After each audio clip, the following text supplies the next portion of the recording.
And Microsoft is the latest tech giant to come under scrutiny amid reports that the company was collecting voice data from users and giving third-party vendors access to that information. This coming on the heels of new revelations about Facebook. Multiple reports saying the world's largest social media platform hired contractors to transcribe audio from voice chats. New studies released this week also spotlight privacy concerns with popular dating apps and Bluetooth technology. So how can Americans protect their personal information, and how should Congress respond to privacy concerns? Let's discuss this with Morgan Wright. He's a cyber terrorism analyst and senior fellow at the Center for Digital Government. So Morgan, first of all, tell us how these tech giants are collecting and using our information.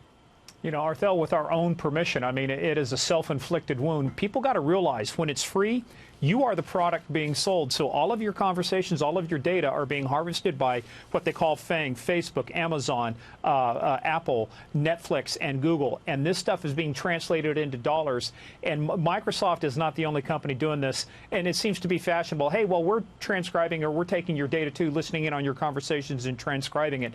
So this problem is far more pervasive than what it seems, and there are more companies doing this, not just the ones we're talking about here. So this is a big problem in the tech industry. But still, are they violating privacy restrictions? And if so, why does their surveillance continue?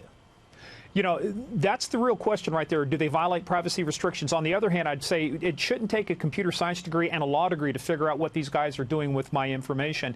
They couch it in legalese. They make it very difficult to understand under product improvement, or we're doing this. They don't come out and be very transparent and say, here's what we're doing. And then when they do get caught, they go, oh, well, we're going to modify what we say. I think it's got to be very clear, Arthel. They have to tell you, hey, we're going to use your conversation. We're going to have humans listen to it. We're going to transcribe it in order to do X, Y, Z. And by the way, we need your permission before we do that.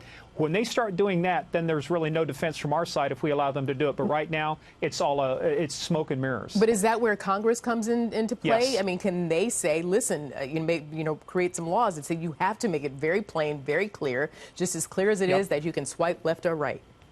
Absolutely. And it starts off with litigation, then we get regulation, and now I think it's the time for legislation. In other words, the same way the European Union came out with the General Data Protection Regulation, GDPR, which has struck fear into a lot of companies. There's huge fines involved with data breaches and privacy breaches. I think government has to get involved and say, guess what, we're taking over, because privacy is really about policy. It's what you can collect and what you can do with what you collect.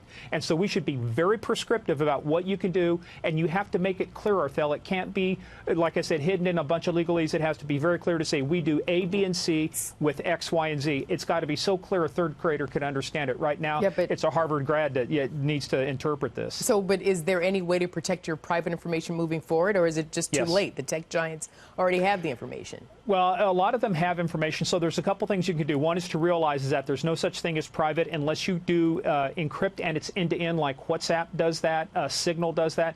It's up to the consumer to really understand, is it really encrypted or not? Are they looking at it? Make sure you turn on your privacy settings. Look, I say no to any time anybody wants to put cookies on there. It's a pain in the rear because you have to click on all of these different sites.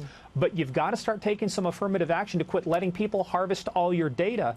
Look, at the end of the day, it is caveat emptor, let the buyer beware. But I want it to be a fair fight. Right now, it's not a fair fight because, again, it's all the legalese, it's all the language. You've got to make it easier for me to be able to comply with my wishes, not your wishes. Here's a question. Would the servers and hard drives of those tech giants be a target for cyber terrorists? Oh, you betcha. As we saw in 2016, and we'll see again in 2020, the Russians, the Chinese, everybody's going to be looking for new ways. While we're still fighting yesterday's war, the Russia, China, Iran, North Korea, all of our adversaries are looking at new ways. And that includes going after, as we just saw what Eric was talking about, ransomware attacks against government. A huge target right now. Now these ransomware attacks are also getting into cloud services, things like Amazon and Google, and also going after, can you imagine locking up all of Facebook's data, what they would be willing to pay to get that back? So you bet they are a prime target for this kind of stuff. But you say, wrapping up here, Morgan, you say that Congress should do something. I mean, unfortunately, when we expect Congress to do something, it doesn't happen very quickly. And we got people questioning Mark Zuckerberg who didn't even know how Facebook makes money, and the response was, well, we sell ads, Senator. So we have to have some people making laws that understand the things that they're regulating and not leave it to staffers in the industry. All right. Well, we'll talk more about this because this is not going away anytime soon. It's not, no. Unfortunately. Morgan Wright, nice to talk to you. Thank you. You bet, Arthel.